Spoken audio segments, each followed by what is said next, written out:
Last week we talked about the translation layer, the space between your vision and the team executing it.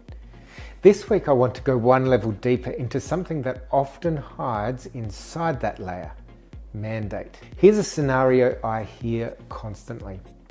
A manager makes a call, a customer complaint, a schedule change, a spending decision, and it turns out to be the wrong one in your eyes.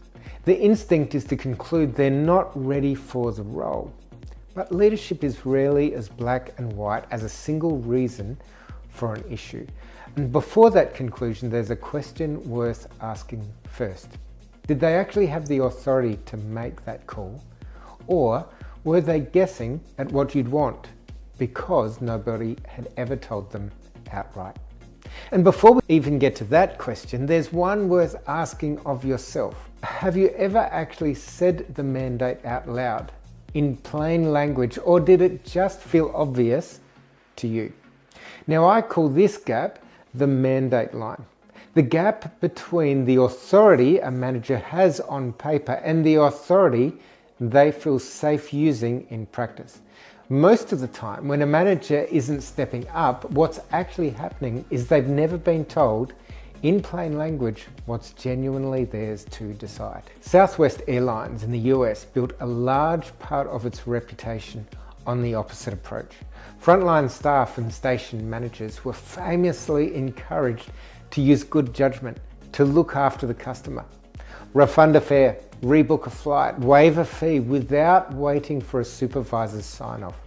That's not a hiring miracle. That's a company that drew the mandate line generously and then trusted its people to stand on the right side of it. Jocko Willink and Leif Babin in Extreme Ownership describe this as decentralized command.